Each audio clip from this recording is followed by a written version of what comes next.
All these five aggregate of form and mind, the Buddha start with asking them, is it permanent or impermanent?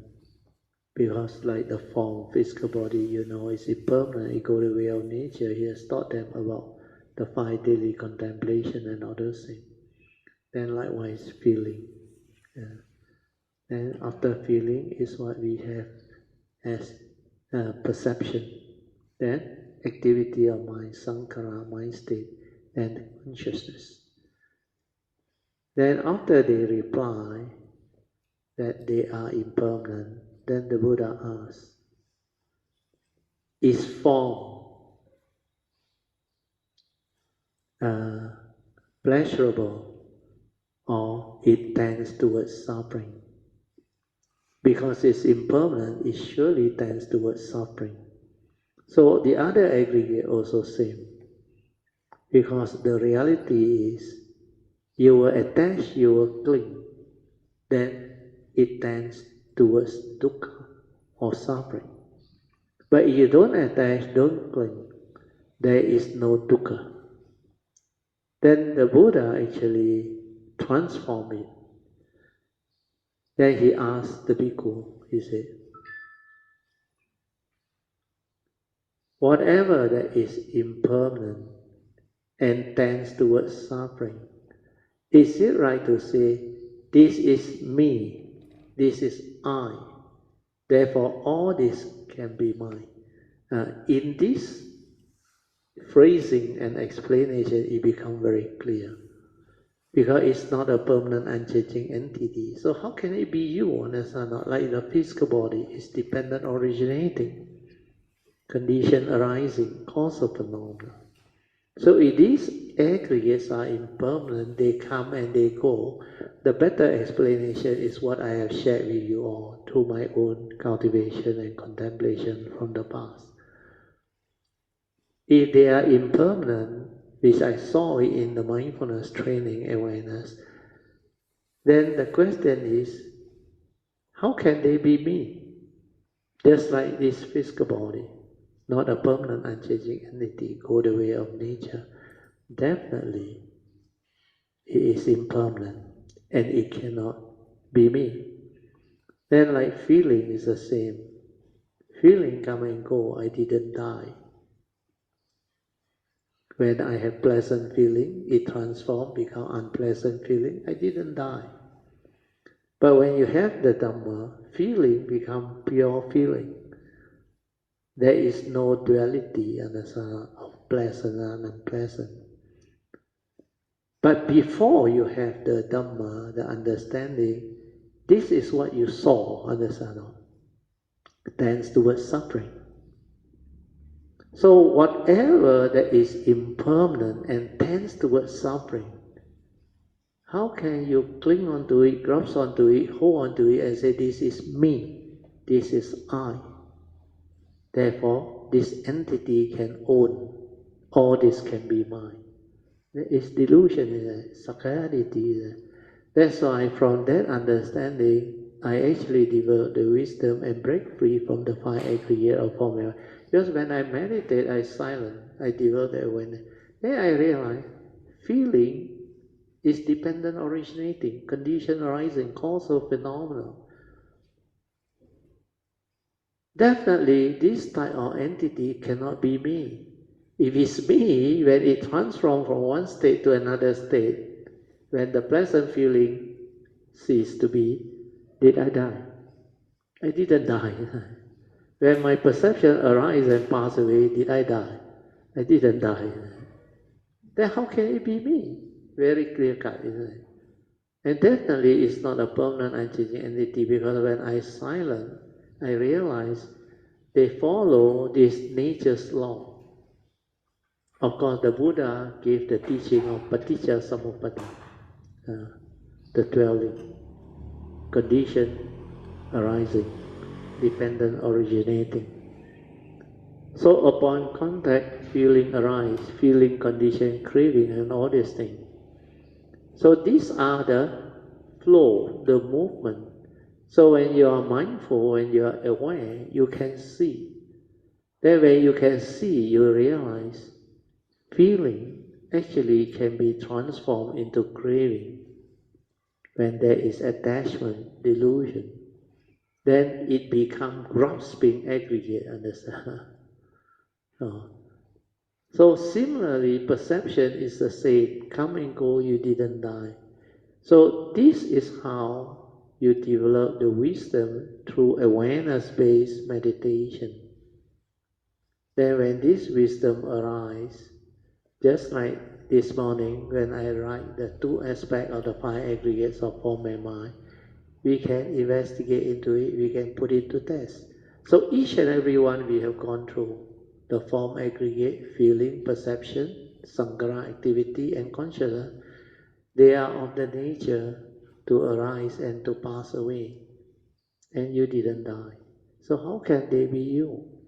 So obviously, all these are dependent originating entity, not a permanent unchanging entity. So you cannot cling onto it, hold on to it, grasp onto it and say, this is me, this is I.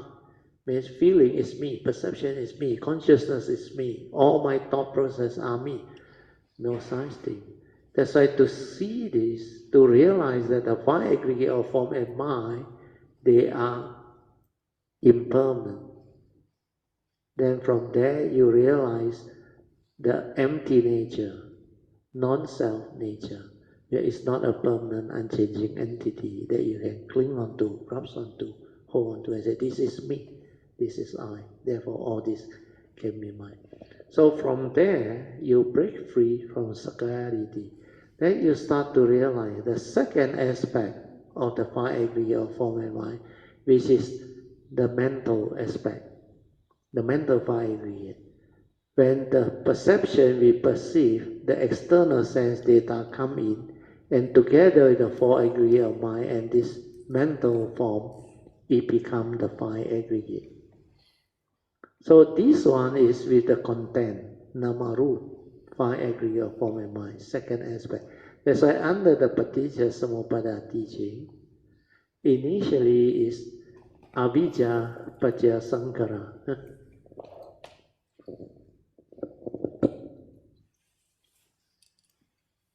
Avijja, ignorant. Paccaya sankhara. Then sankhara paccaya vijnana. Then vijnana paccaya namaru. Nama, rupa. So here, the first link is avijja, ignorant. So ignorant means ignorant of truth, of the Dhamma, the nature's law that governs life and existence. When you don't understand, when you have this avijja, ignorant, what will happen to you? You want to know, you want to understand. So one thing to know, one thing to understand, one thing to experience, what do you do as a human being? You go to school, you don't understand, what did your teacher say? Go back? I go back and think about it, understand? Because you only have the instrument of thought. That's why avijja paccaya sankhara, when you have this ignorance, when you want to understand, you go and think. And what is thinking? Arising of thought, isn't it? And how did the thought arise? You need the brain, the memory, isn't it? That's why the newborn baby don't have the brain built up. There is no thought. They can have pure direct seeing. But without the conditioning, as a kid, not much use. But when you grow up, become sophisticated with the memory, then you can still have the direct seeing without the content of consciousness or the memory affecting you. And that is direct seeing. So what happens is when you make contact with the brain, your brain, make contact. What happens? This one is an organ, isn't it? Correct or not? Then like the physics experiment,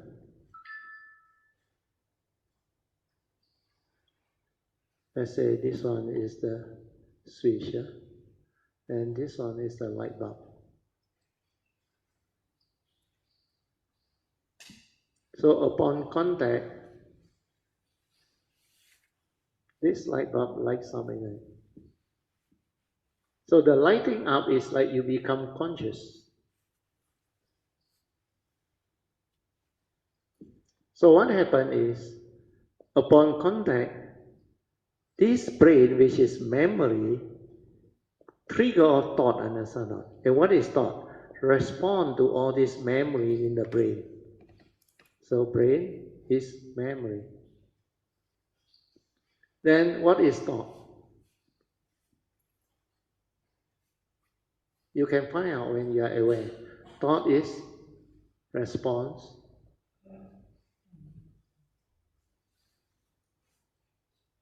to memory. Without memory, you cannot trigger off thought. Thought cannot arise. So when you understand this, upon contact, the light bulb lights up means what? Thought consciousness arise. Understand that? You understand that? Like in the seeing, it's only the see, consciousness. In the contact with the brain, is only the thought consciousness. Understand that? The content hasn't gone in yet. So this one, vijnana, is the thought consciousness.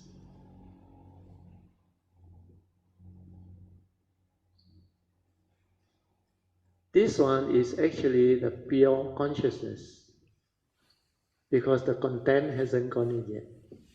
Understand? Can understand? Like the physics experiment. Like in the seeing, just that consciousness, the seeing consciousness. So upon contact, it's just the thought consciousness, pure vijnana. Can follow? Huh?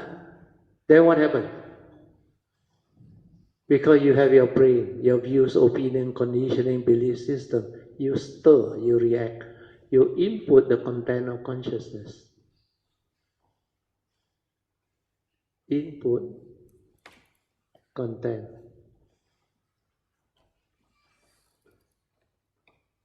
Of consciousness. Then this one become Namarupa, 5 mental aggregates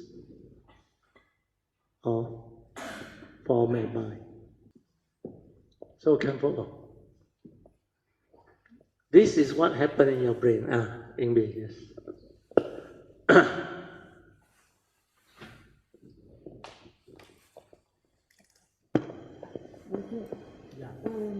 Because the first cause is avidya, ignorance. That's why we are ignorant or deluded. That's why we think. Yeah, you're wanting to know. Wanting to know, wanting to experience. Yes, but the vijnana cannot be pure consciousness because already caused by the first ignorance and the. Because you know why. Thinking. Wait. You know why it's called pure? Because the content hasn't gone in. Understand now? But it's already defiled by some. No. The content hasn't gone in. Understand? It's just like your direct seeing. In the seeing, it's only that seeing consciousness. You know what is seeing consciousness? When you see, there is an entity the ego see. But in the seeing, the Buddha say, there is only the seeing consciousness. No one to see. Means no egoic mind, no content, no delusion, no saccharity. That's why it's the pure consciousness. And what is pure consciousness? Receptacle. Remember? The receptacle, like the container that receives the content. So the receptacle got no content, how can it be defiled? That's why in the seeing, it's only the seeing consciousness. In the hearing, it's just the hearing consciousness. No one to see, no one to hear. This is applied for all consciousness. Awakened beings, not for deluded beings. No. Enlightened being, non-grasping. Understand now? Non-grasping means after the content went in, this one become grasping, understand? Because delusion is there already. Then because of this form and mind, there must be contact. Because he said dependent on nama rupa, there must be contact. Sorry, there must be sense basis. Salayatana. Because without sense basis, salayatana, this nama rupa cannot arise. This vinyanang also cannot arise. So dependent on this, the Buddha conclude there must be sense basis. And dependent on sense basis, there is contact. Then contact, condition, feeling. So this one, if you are enlightened being, Arahant, this one doesn't move. The Paṭicca Samuppada say feeling, condition, craving. But if you are enlightened, there is no craving. You understand? That's why feeling become pure feeling. It means these pure consciousness, pure feelings are for awakened, enlightened beings. That means in this sequence is the enlightened being, the enlightened being, sequence. No, the enlightened being don't have avijja, understand? No? Then they no need to think, understand? No? But they can also think where the five aggregate are still there, understand? No? Because what you need to understand is, these aggregate are non-grasping, pure aggregate. So the form is also non-grasping because the wisdom is no longer deluded. Form delusion no more, thought delusion also no more. So this one become vijja, understand? So vijja can also condition sankhara, understand? But this one is not thought due to ignorance. This one is thought that is born of pure consciousness, which is without the delusion behind, without the avijja behind. So what happened is, this one, when it arises, the Arahant arise the right thought, the pure thought, free of the evil roots. It doesn't mean he don't have thought, understand? He still have thought, but this become right thought, understand? Then on with the avijja one condition this to be evil root, understand? Negativity of form and mind, where the content of consciousness is with the evil roots. But the Arahant, vijja, create the pure thought, the pure content, understand? And this one, because it's pure, salayatana still there, he still will contact, he still have feeling. But when feeling arises, he cannot grasp and cling because there is no delusion, no craving. That's why Paṭicca Samuppada stop here. And they teach you what? Cut at feeling. True or not? They ask you to cut at feeling. You think can cut? When there is vijja, only you can cut. When you have the enlightenment. When there is no vijja, this one become craving very fast. Then straight away it follows to become grasping, then becoming, then the whole mass of suffering. That's why this Paṭicca Samuppada, you are mindful, aware, so fast it happens. And you straight away stir your mind and react really. You cannot see things as they are. You cannot be at peace with it already. Understand or not? There is no pure feeling, equanimity. Whereas the enlightened being, at the moment of sense experience, they can be at the moment of contact, at the moment of feeling. And cannot move. Cannot move. That's why I told you last time. It's like it stay there. It cannot move because of your mindfulness awareness and your wisdom. The Yoniso Manasikara path come up. This one cannot move. In fact, when it is here, the direct seeing, they already know this one cannot create problem in external phenomenal world, the external form. cannot create problem, right? Cannot dilute it already. So because of that, this one is the pure consciousness with pure content. Understand? Without the evil root, without the delusion. That's why they always arise the right thought, non-deluded one, without the evil root. So when this flow is stopped here, then they will not be subjected to craving, grasping, and becoming.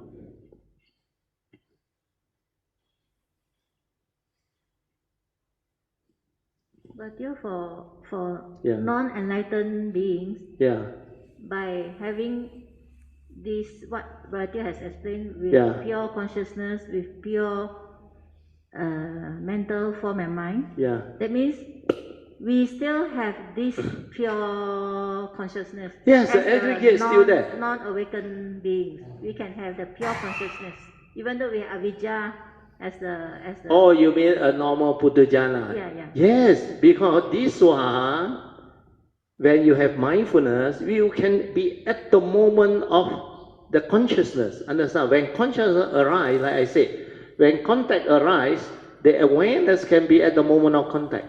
Then when feeling is being conditioned, it can be at the moment of feeling. But pure feeling, it cannot move. Then all the other aggregates or all the other links, he also can see. Like the moment of sanya, perception, what it perceives, the awareness is there. Understand? Then after that, how the thinking, the activity of mind, how the mind state, how they are being stirred and conditioned into it. Before he become an arahant, before he has the wisdom, he saw all this happening. Understand? The 12 links. Then he developed wisdom, he straightened his view, he developed vijja. Then this one become pure. This one also become, this one was normal.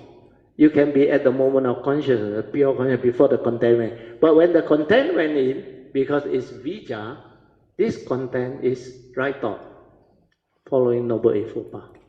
Understand? No evil root, no delusion. So from here, it explained very clearly, dependent on this, for this to arise, the namarup, even arahant arise this. Salayatana must be there. There must be sense basis. Otherwise, all this cannot flow. Understand? So dependent on namarup, there must be sense basis.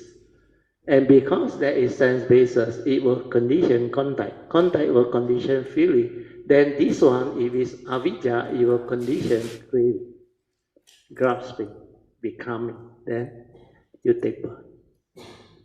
So this is transgression. You become and you take birth. You become the rapist here. You become, this one here is, craving is lust. Then you tenaciously become like lustful. Then this grasping aggregate will trigger you become that lustful person or the rapist who want to rape people already. Then from becoming, you take birth, means you transgress and do it physically. Understand? Transgression is physically. You are born into that rapist. Understand? This one is becoming. You become like a rapist already. Understand? Then when you rape, physically, transgression, you acted out of it. So this is how the Paṭicca Samuppada actually flow. But the traditional teaching in the Theravada, they cannot understand all this because they cannot see this thing. And how upon contact, the light bulb lights up. Here, Sankara is contact with the brain. They don't know this, they don't know this. That's why this one they cannot explain. So how do they explain? How do they explain? This one they say, past ignorance, the last thought. Understand not? Because this one is avijja that condition the karmic volition.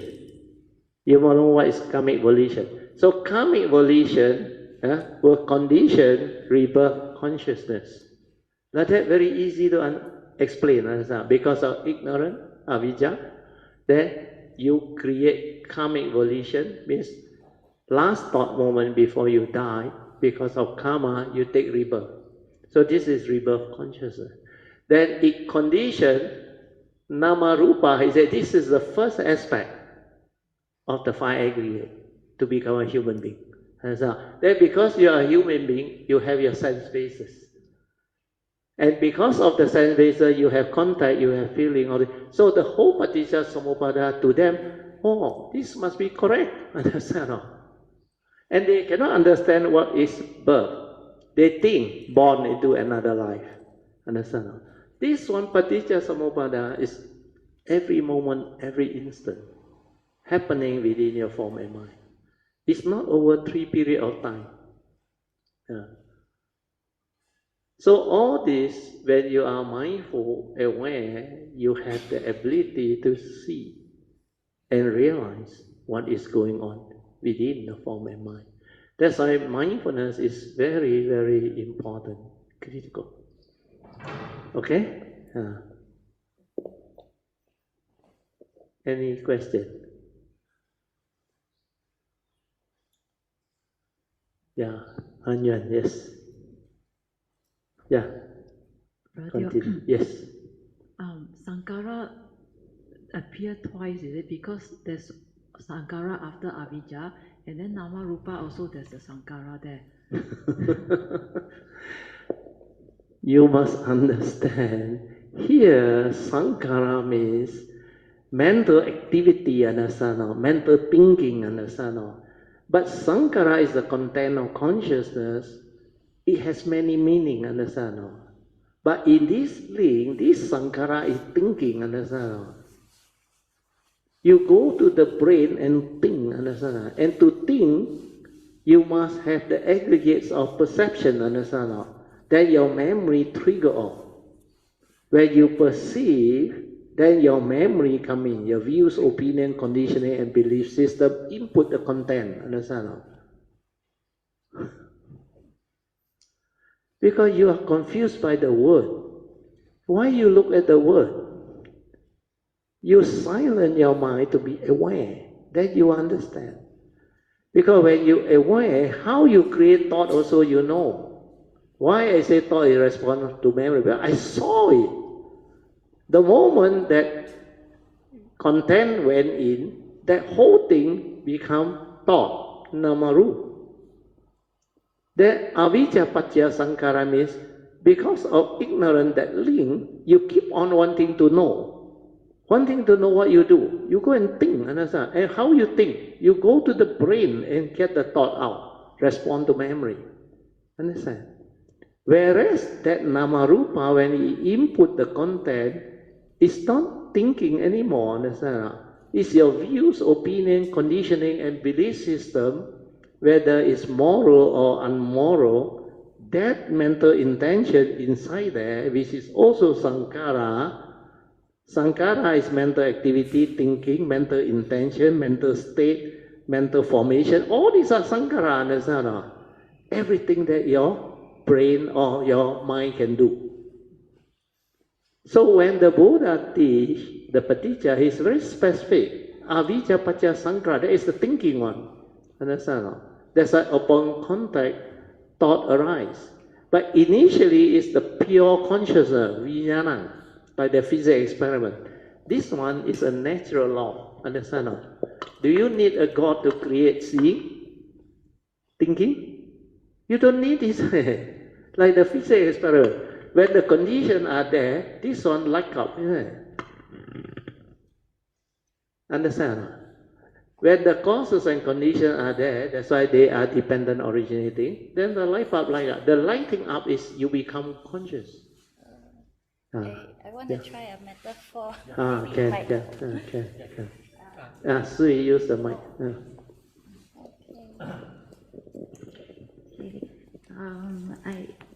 I want to try a metaphor that seemed to work for me in my brain. So correct me if it's going in the wrong direction, then we don't waste time. So when Vijnana to me is a receptacle, so I think of it like a cup. And then our memory, I like to drink coffee, so let's say this coffee powder, okay? Whatever I accumulated, okay? So this is the essence, coffee essence. Then I've got a cup. And then Nama Rupa, I think of it as water, plain water. Because when I dilute this, the whole thing turns brown, it proliferates. So I get a lot of different forms, all our brain, all our pictures. So when I have one memory, like a dog beat me before, the minute I see a dog, right, let's say this is a bad memory, see a dog and I'm negative, it's like I add pepper into my coffee instead of sugar. So it's avijja instead of vijja. It goes in, and then I start to think about, oh, this is a bad dog. I've seen this kind of dog before. It's going to bite me, you know. So all the water will make this, whatever I have in my memory, proliferates and make the whole cup filled up with it. So the salayatana is like a apparatus, a spoon. Contact, my action of stirring the whole thing. So I don't know if that helps. So when you want to say coffee, the coffee powder, the container, and the water is a cup of coffee. But here, we're talking about the essence of the coffee. This one, the cup and the water, when you add all three together, it's still coffee. So Sankara, inside Sankara, we have Vijnana, we have Namarupa, we have perception. But here we are looking at this.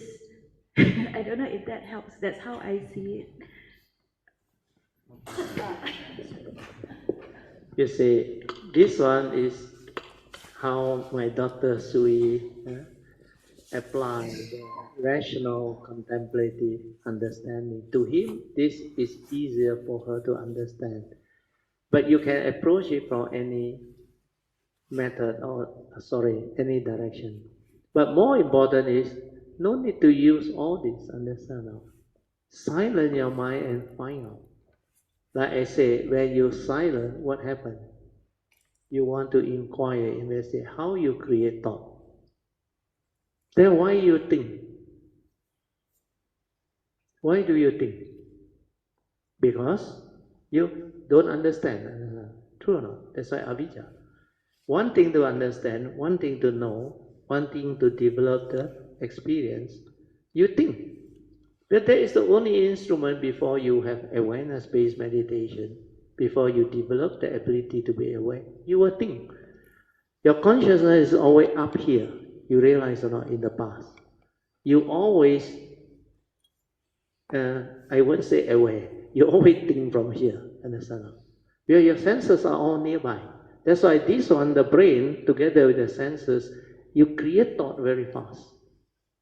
So this is where thinking is.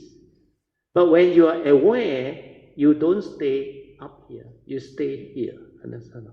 When you stay here, what happens? This awareness nature see. It's the pure seeing, the direct seeing, the pure vijnana. Understand? But the content hasn't gone in. No word, no label, nothing, no concept. The brain got memory because you already grown up, so conditioned, but it doesn't affect you because you have awareness. You are using your awareness as a direct seeing, sitting as they are, understand? So no need to use all this analogy. Through your awareness, you understand this one. That's why I say it can be at the moment of arising of the pure consciousness.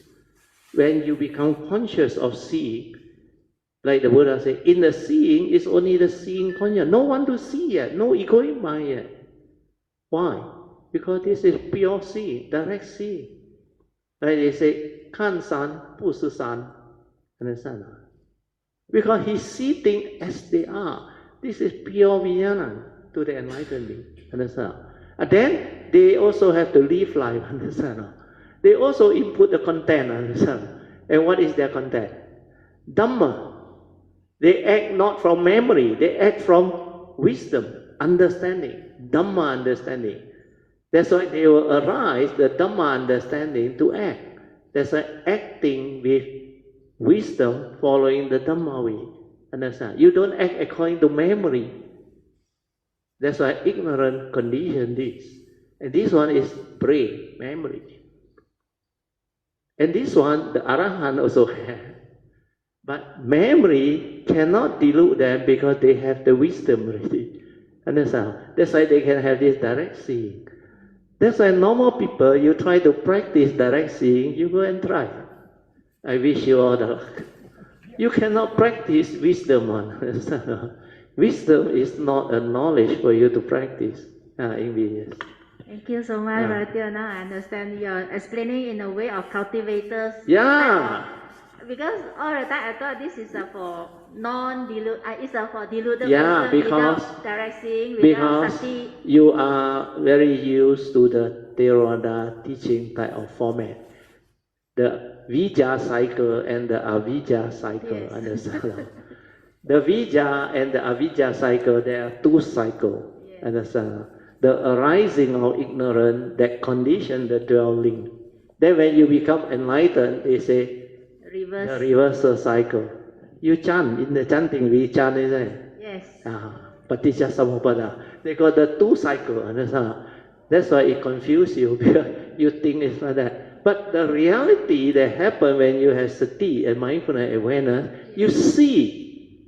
And you don't need to like chant the reverse cycle and all, because the Buddha teach them to retain the memory through chanting. That's why they chant. But when you chant without understanding, it becomes like two cycles. Exactly. Thank you so much, Brother. Sadhu, sadhu, sadhu.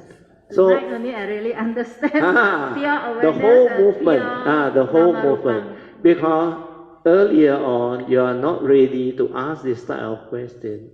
Because last year, especially after August, you all developed a lot of understanding, where the sharing was different really.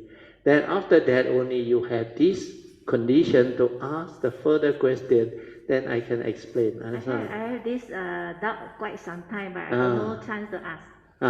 Yes. So today, there is condition, then this one come to be. So when you go back to the cultivation from the pure awareness, you no need to use word to rationalize all this. Because Sui's approach is he like to contemplate and use all this analogy to make things easy for the IT student. IT work that logic. So when we are a cultivator with awareness, we work based on awareness. Understand? We don't use all this. That's why I say this one is initially like one of the skillful way for you to build up your conceptual understanding. Then later on, when the awareness comes, the mindfulness comes, she will transform very fast. She only need to stabilize that mindfulness sati, because she has very good grasp of what I share and what I teach. Except he cannot see and realize the thing because the awareness nature not stable. So give her some time. When she has the awareness nature, she will penetrate all this and understand very fast. And she will become very different. After that, he look at the whole world different again.